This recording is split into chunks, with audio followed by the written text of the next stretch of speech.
Are you scared of the dark? What about your nightmares? Have you ever imagined yourself being dismembered?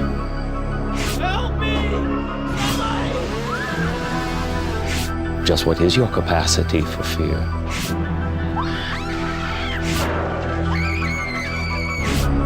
I think it's time we find out.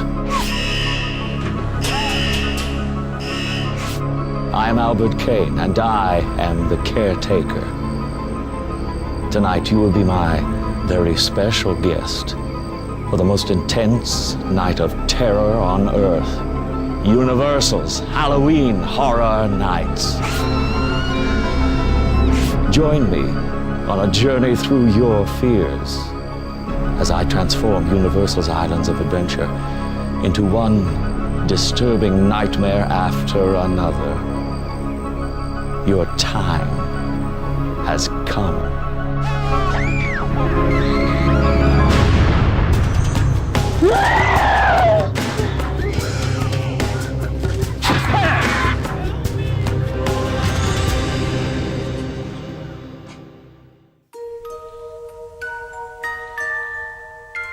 Islands of Adventure, the newest theme park at the Universal Orlando Resort. 5 themed islands surround a lagoon. The attractions here allow you to defy gravity, brave the world's first inverted dual-track coaster, come face to face with a T-Rex, and scale buildings with Spider-Man in one of the most advanced attractions ever created. It is a thrill seeker's paradise, exciting and terrifying. But that is nothing compared to what happens every October and November when the sun sets and a wickedness takes over Universal's Islands of Adventure. Evil arrives.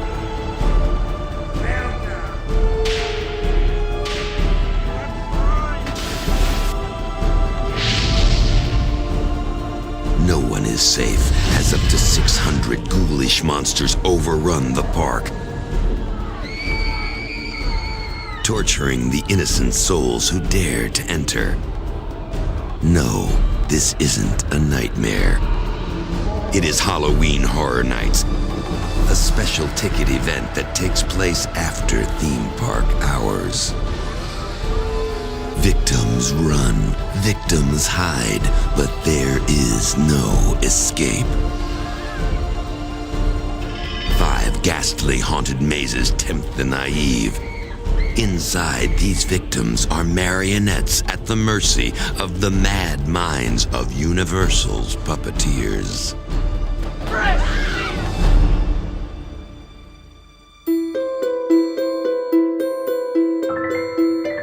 Halloween Horror Nights is one of the most professionally done attractions in the country.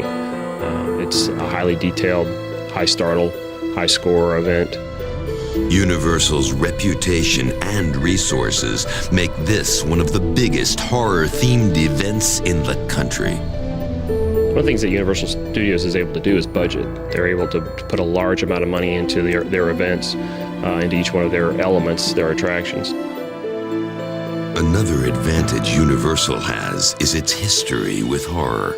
Long before Halloween Horror Nights wreaked havoc on theme park visitors, Universal Studios was making moviegoers squirm in their seats. Universal was known for its horror films, and it was also known that the horror films actually helped save Universal from financial disaster. Films such as Frankenstein, Dracula, The Mummy. But there's a big difference between watching a horrific event and living it. That is the challenge the designers of Halloween Horror Nights faced. Everything has to connect, so when a guest walks into that space, they feel like they've been transported to this kind of fantasy horror environment, that they can believe that for that split second that they are real monsters and they're going to come actually and interact with me. Of course, it doesn't hurt that their backdrop is a world-renowned theme park famous for its stomach-in-your-throat coasters. Islands of Adventure was a park designed around thrills and thrill rides. And Halloween Horror Nights, the event itself, is all about thrills and chills. Haunted house gives you the opportunity to experience what would happen to you in a violent situation safely. So that same target market that wants to go to a haunted house also wants to ride the roller coasters.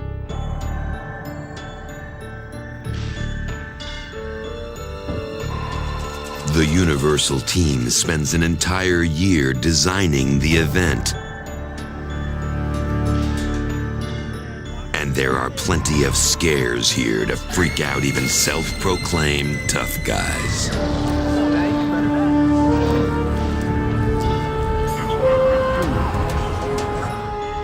Every nook and cranny is what Universal calls a scare zone. But it is the 5 haunted mazes that draw thousands of would-be victims each night. A haunted maze is an experience that is a series of different types of scenes that you go through. We use the term maze because it is a maze. We don't want people to ever feel like they know which way to turn, which way to go. And one of the ways Universal makes the mazes believable is by developing a story. Some of the mistakes that we've come across over the years developing Halloween is taking the guest and not giving them the credit that they deserve. A theme is very, very important to the guest. They want to know why this maze is here, why this room is filled with bodies, why this creature is coming after me. Each maze is created around a core scare, which takes a basic human fear, like fear of the dark or fear of bugs, and magnifies it. This theory works. After all, everyone's afraid of something. Fear is something that is genetic, and everyone is afraid of certain things. But fear is also learned. So, Universal asks the ultimate question: what are you afraid of? Be careful how you answer, because they'll figure out a way to make it 10 times worse than your imagination.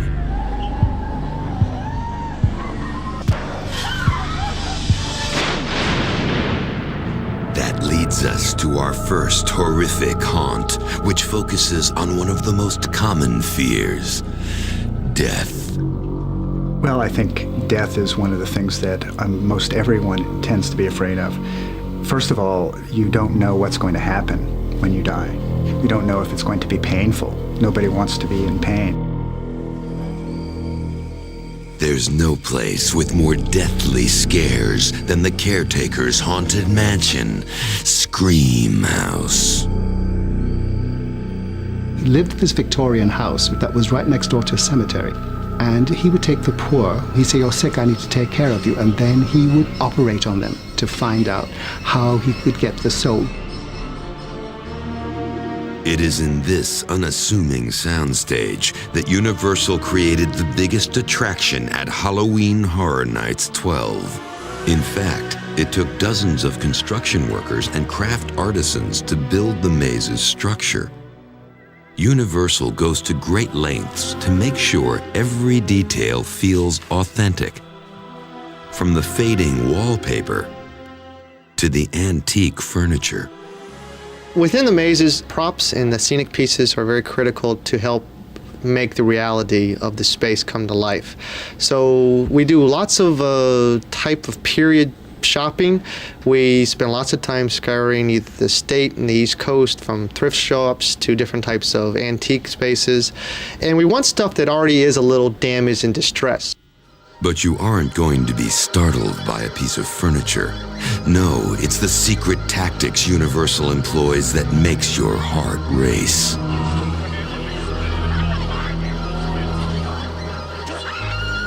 Scare tactics for what we do here at Halloween Horror Nights are something that as designers we keep very close to us. It's almost like the magician giving away the secret of how he pulls the rabbit out of the hat. 2 types of scare tactics are special effects and scarectors, who are actors hired by Universal to give you the fright of your life.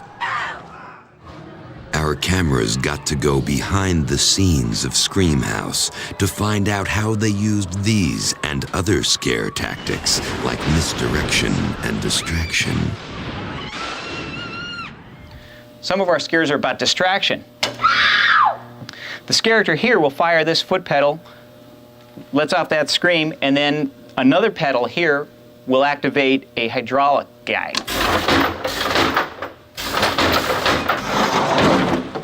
This is called a boo door.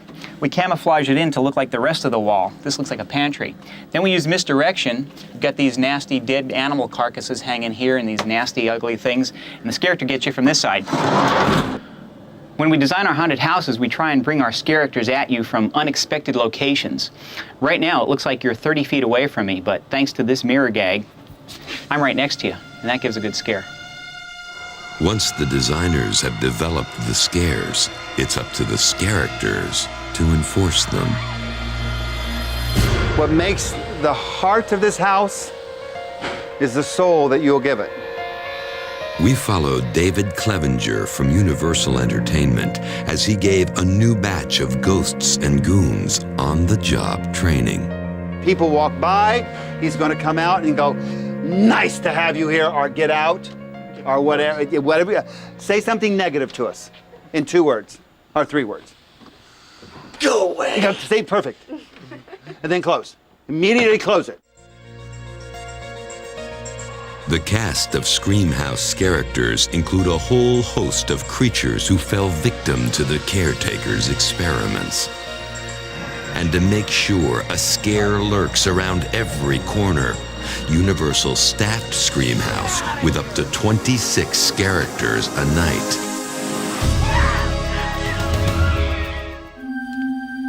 Characters aren't the only things scaring guests.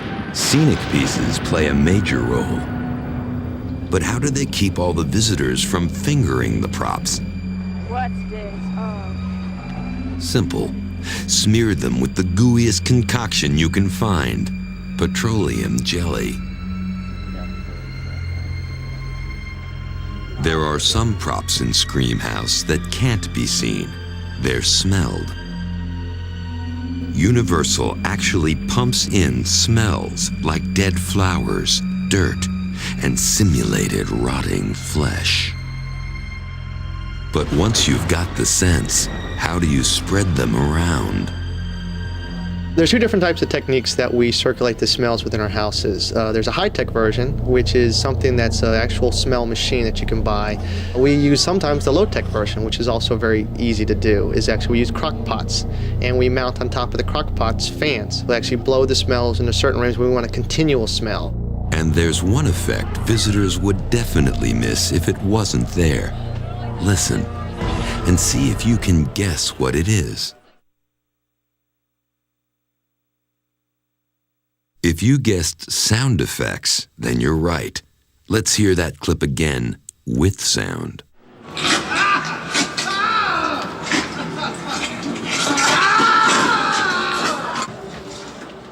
Sound effects and music play a major role in any maze. In fact, it takes an entire room worth of equipment to keep Scream House, well, screaming.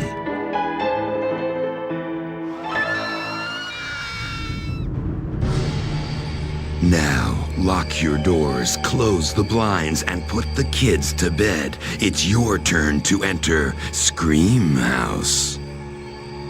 The unexpected greets guests as they make their way through the twisting, decaying halls of the dilapidated mansion.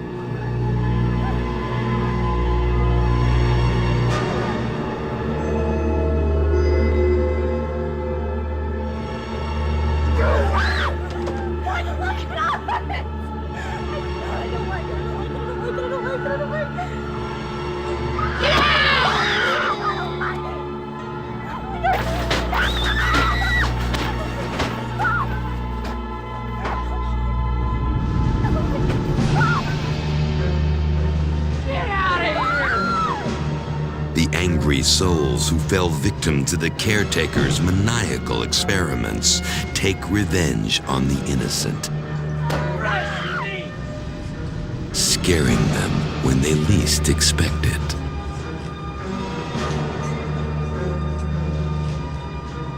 Help me!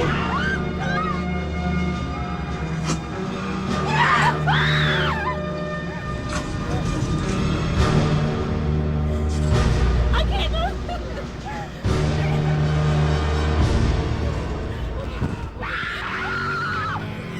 Body bags holding the not-so-fortunate and other obstructions block visitors as they try to escape their doomed fate.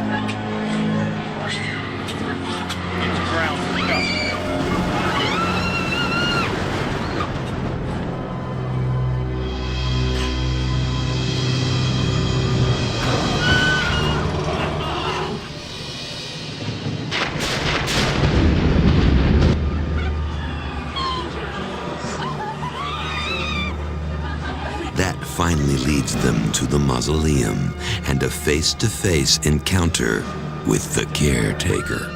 What time has come?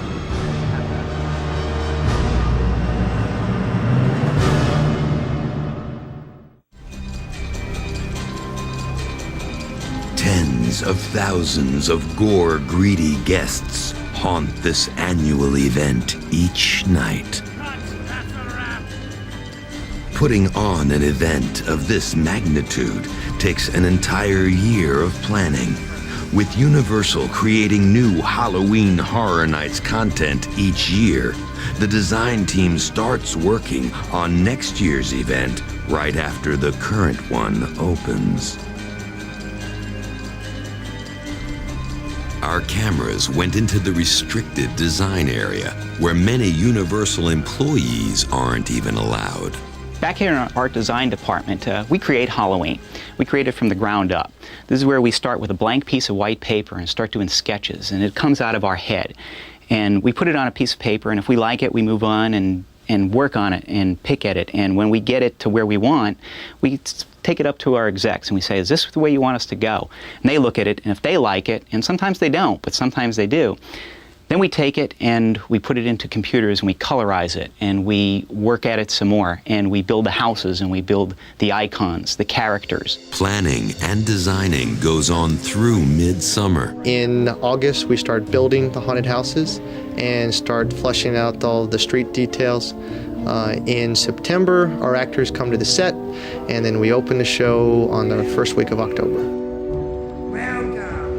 All this so visitors can get the ultimate Halloween Horror Nights high. The adrenaline rush.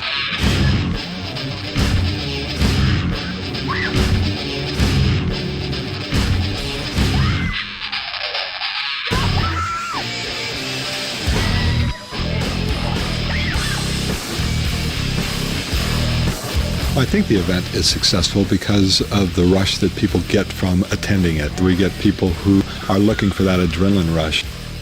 People like to be scared because it releases the adrenaline into the system, and this causes excitement. In fact, part of being alive is having that sort of chemical in your system.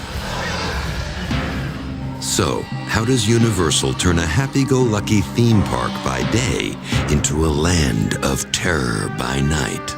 It takes us all of about 2 hours to do it, and it's an army of people, and they're choreographed to the point where everybody knows what they have to do in a certain period of time. It's almost like a ballet, that's how it happens. One of the lands that gets this twisted facelift is Marvel's Superhero Island. By day, this Islands of Adventure land is home to superheroes, where mild-mannered people are safe to roam the streets. By night, good has been crushed. The villains have won, and humans are in danger. This land morphs into Island Under Siege. Carnage, which is the master villain of our island, basically is the master of this space. He's basically turned the whole island into kind of chaotic space. Overturned cars, smoke and fire. and mangled villains make Marvel Superhero Island feel like nothing short of a theme park war zone.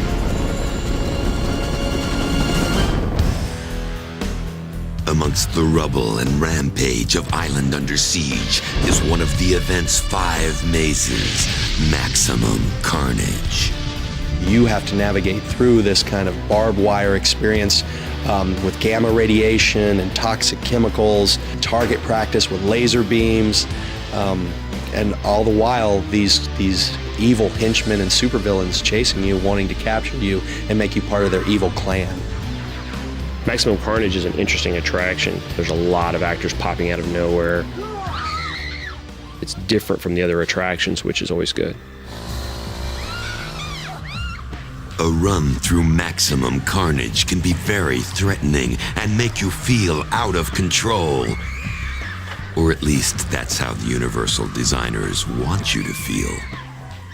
Maximum Carnage, the core scare, is all about threatening environments. It's about being out of control. So how did they create an atmosphere that appears to be threatening while keeping it safe? It's all about the high-tech toys. Basically, one of the scares we use in all the houses are these pneumatic devices.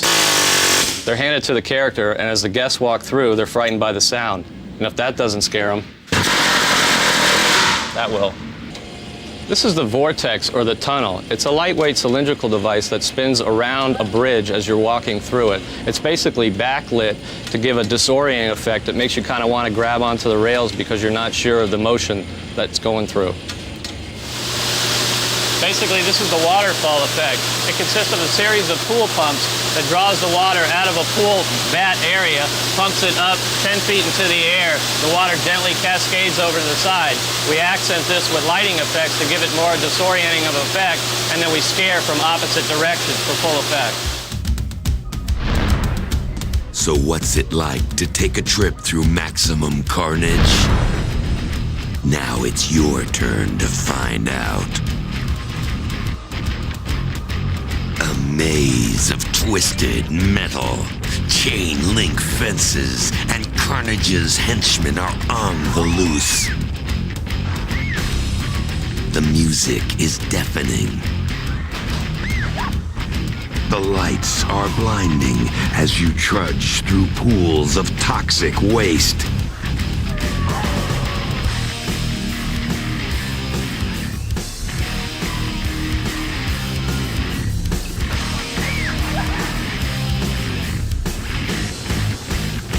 Tunnel disorients you, and then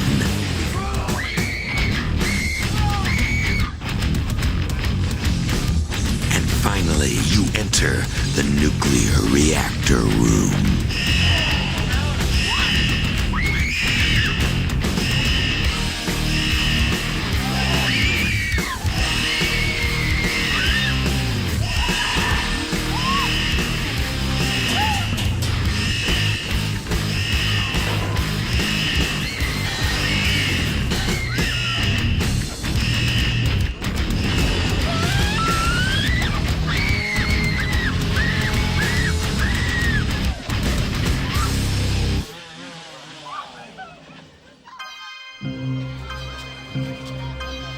After the uncontrolled chaos of Maximum Carnage, visitors are probably ready for the reprieve that Toon Lagoon, with its cartoon characters and splashy rides, promises.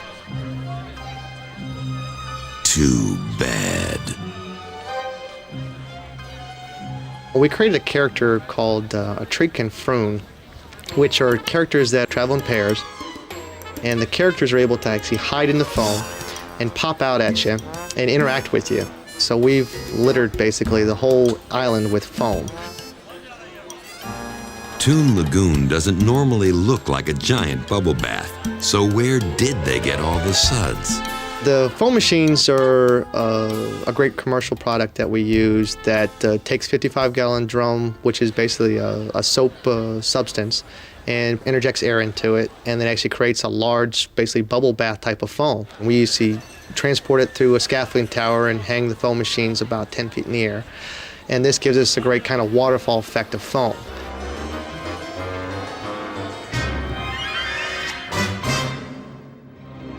It's not all fun and games at this event.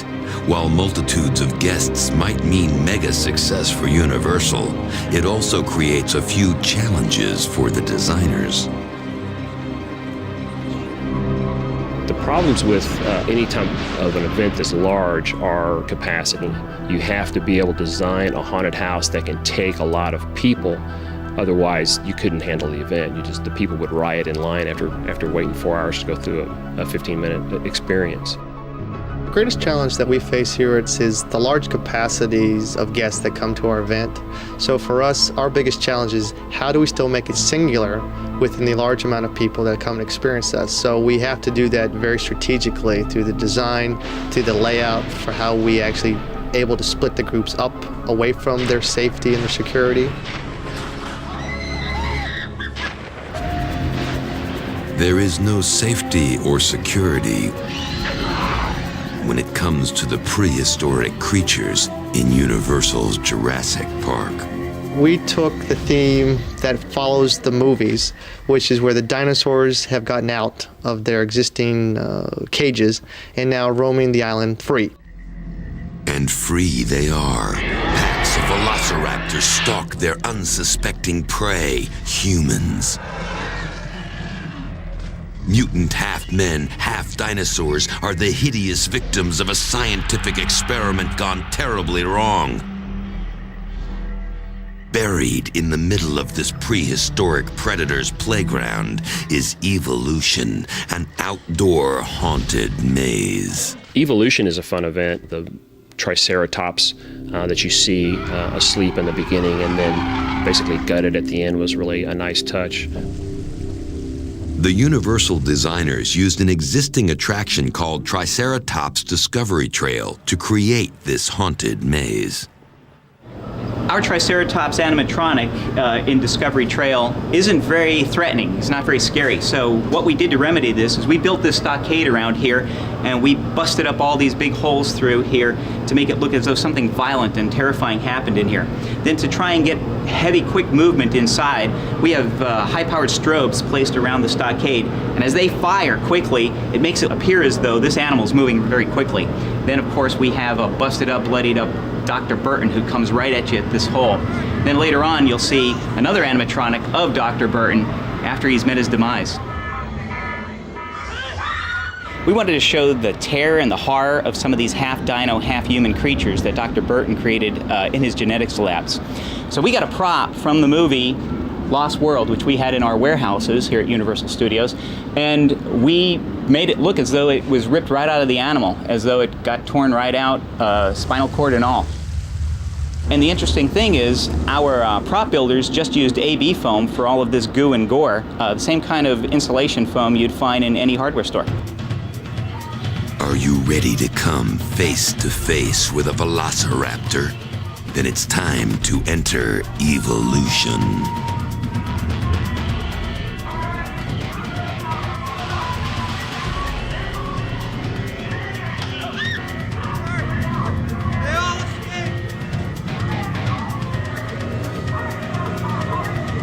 There is little hope for you, considering the fate of Dr. Burton.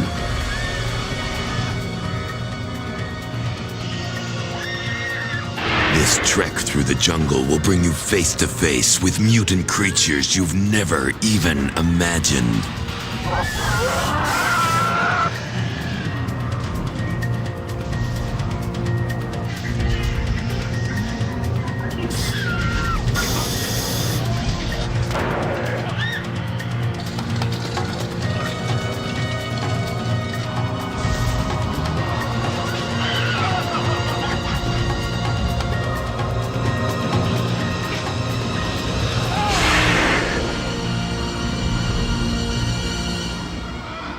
It's really scary.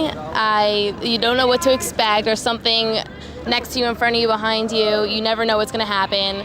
And I thought it was a great experience. I loved getting scared, so I had a lot of fun. If marauding dinosaurs aren't disturbing enough, these performers look like they just stepped out of a sideshow. They are known simply as the Freaks.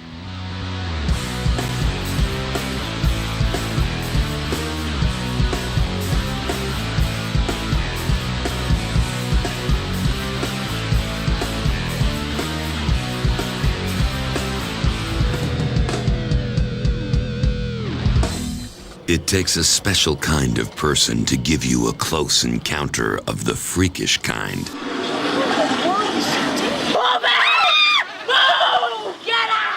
Meet one of Halloween Horror Nights' resident freaks, the Rat Lady.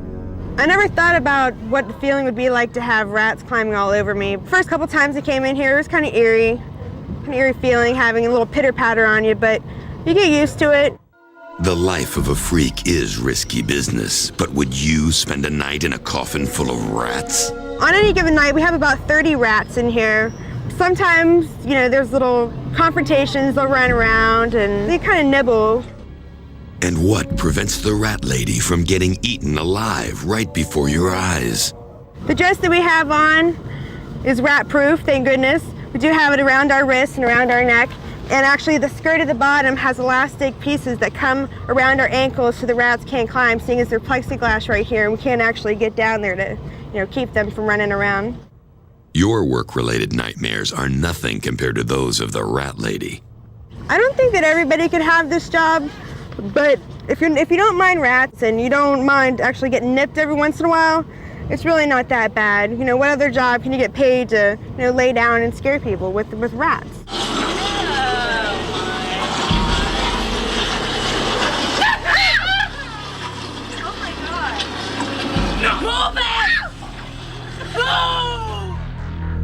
If that's not enough, then the sideshow outside of maximum carnage will shock some and make most queasy. He's half man, half lizard, and 100% gross. Meet Lizard Man.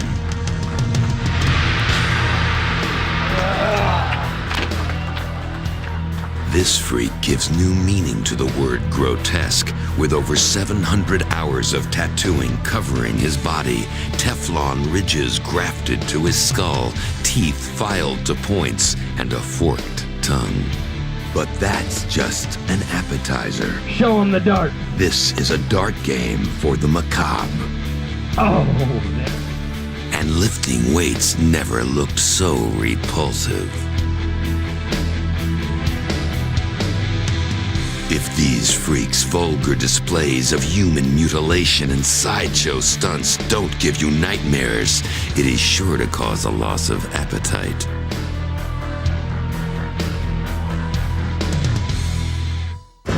From a freak show to a hot TV show, pop culture is one way the Universal team gets inspiration for haunted mazes.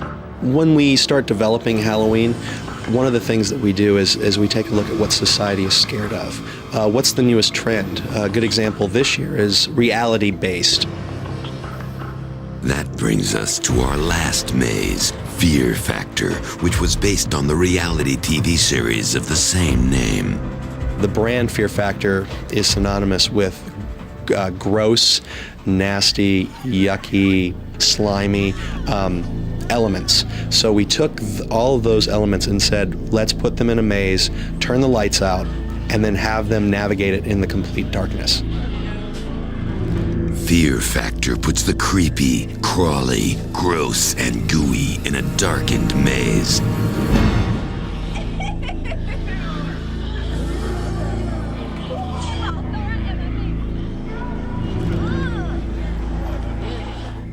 Fear Factor's core scare is all about the fears that people have every day. It's the fear of darkness, the fear of snakes, spiders, rats, worms, all of those things that everybody lives with every day and they're afraid of. I just want to go. I just want to get out now. There's many reasons to be afraid of insects and creepy crawlies. I think that much of that comes from childhood. You learn as a child that there's something scary about them. You see a spider and someone goes, ah, ew, and that teaches you then there's something to be afraid of.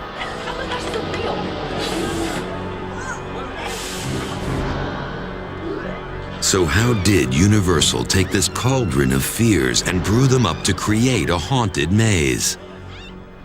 We're here in the worm room, and as you can see, what we've done is taken these lengths of rope, put gummy worms on, fishing lures. We've got these little snakes. And in the dark, these are going to feel like real worms, which are really going to play on people's fears. You're going to be walking through here and getting these gooey things on you. It'll really mess with people's minds.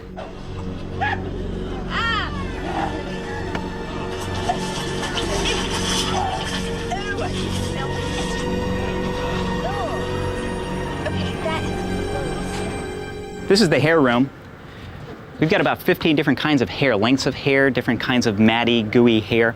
As you come through here, it's going to be all over your arms and your face, and it's completely pitch black. And then we're going to cover it in goo.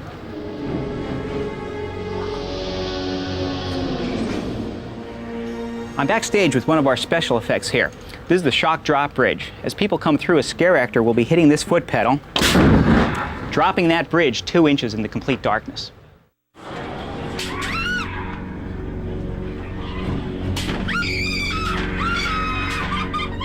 This is our finale for this house. We're going to have 4 scare actors with compressed air guns hitting you as you go out the door, sending you out screaming.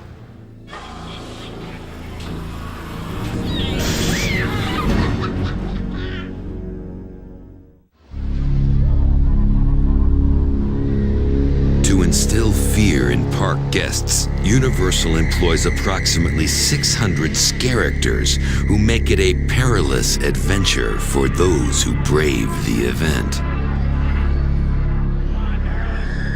One of the star scare actors of Halloween Horror Nights 12 looks like he could have popped out of the pages of a novel. Meet Nightmare. This menacing monster was the brainchild of the Universal Dream Team. But how do they turn an idea for a monster into the real deal? First, the concept is drawn as a pencil sketch. Then that drawing is transformed into a computer color rendering. From the color rendering, a small statue called a maquette is constructed. The prosthetics lab and costuming department then create the life-size costume. One of the most integral parts of Nightmare and many other characters is the mask. Making these synthetic disguises is practically a work of art. The staff that I have making everything for Halloween Horror Nights is generally a staff of about 20 people at this point. They're all extremely skilled makeup artists with skills ranging from sculpting, mold making, painting. And here's an eye-opener. They have to create multiple masks for one character. We might have to make 15 of the same mask because they're in different areas of a haunted house or they're in shifts. So it's not that we just make a mask and it's one person. The caretaker, the icon for Halloween Horror Nights 12, doesn't wear a mask. His look is created with makeup. Our cameras rolled as makeup artist Jonah Levy took actor Bryce Ward from normal guy to creepy goon, a process that takes up to 2 hours.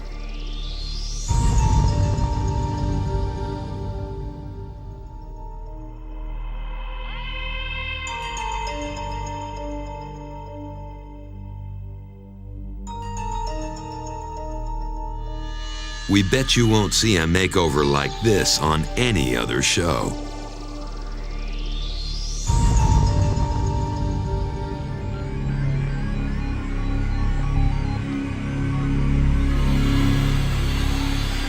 In the character hierarchy, the event icon is certainly at the top of the food chain. But there are other roles that many people are chomping at the bit to play. In fact, this character role is so prestigious, many people vie for it each year. This elite group of characters has the ability to send visitors running for their lives. Meet the few, the proud, the chainsaw characters.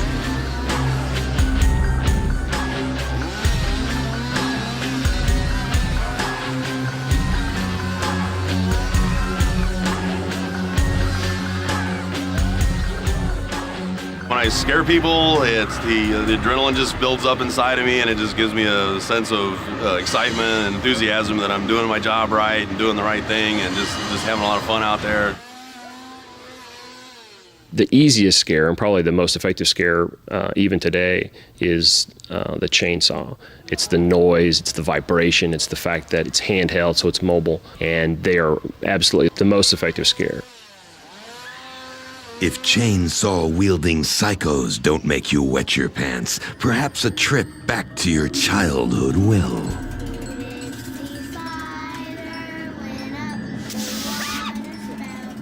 The core scare in Scary Tales 2 is childhood fears of fairy tales. You know, when you were growing up, all of us had the fears of the monster underneath the bed. I think that, first of all, fairy tales, to begin with, are kind of frightening. They've taken the somewhat frightening fairy tales that we're all familiar with and made them truly disturbing. So we get that a crazy Alice is pretty creepy. But aren't you wondering, how do they come up with this stuff? We went back to research material where we took Grimm's fairy tales and all of the little morality plays that we hear as kids. We took those characters, and as much as our audience has grown up, we took those characters and said, what if they grew up along with our audience? Of course, to create a scary tale, you need some scary characters. A lot of the characters work with their space too, so they kind of either contrast their environment so they stand out as a pivotal focus, or they kind of blend in a little bit. Our cameras got to go into Universal's wardrobe department as the actors were fitted for their Scary Tales costumes. One of the costumes may look out of place amongst the pigs and princesses. It's a black and white costume that actually works with the Scary Tales set to create a scare tactic called camouflage. So when you walk through Scary Tales in the psychopath room, we have a series of patterns that actually provide you camouflage. And we've dressed the character in this space that looks exactly like the wall. You feel that the wall can't attack me, it's very safe. And suddenly for a split second, you realize that you do have somebody in your space, but you can't focus on them because of the strobes, and now we've been able to scare you. Are you beginning to feel like Alice after she followed the white rabbit into a world of bizarre creatures? Not yet? Then it's your turn to enter Scary Tales 2.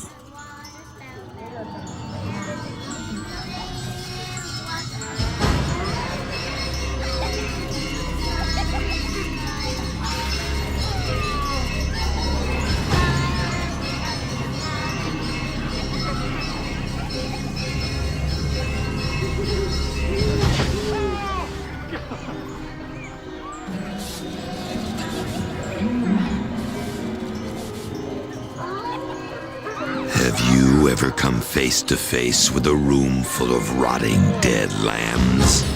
This Mary has been a bad girl.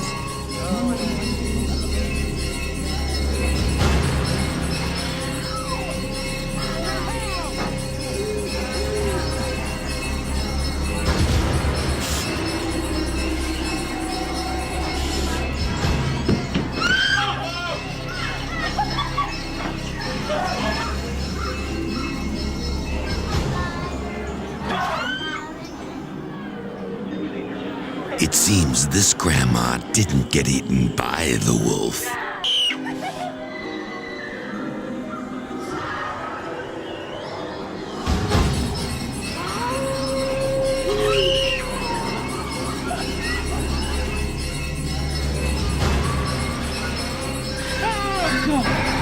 And let's not forget the 3 pigs.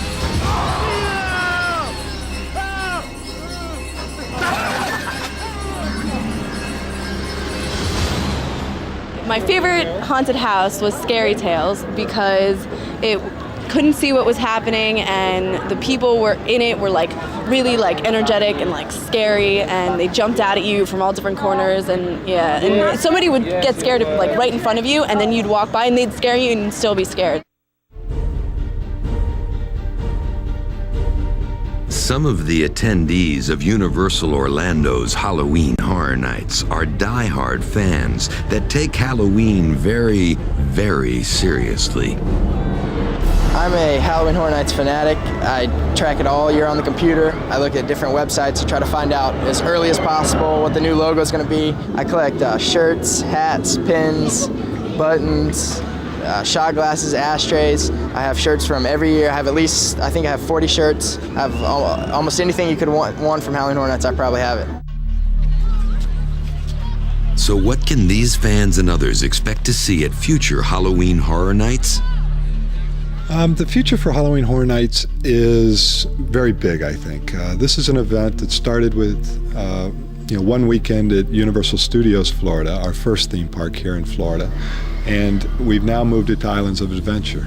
As this event grows, it will outgrow Islands of Adventure, and I see it moving into probably 2 parks as the years passes by, where we can even make the theming a little bit, more themed towards what's in our islands, and then take a more movie approach in the studios and join the two to kind of a mega Halloween Horror Nights. But there is one thing that will probably never change, and that is Universal's desire to scare you to death.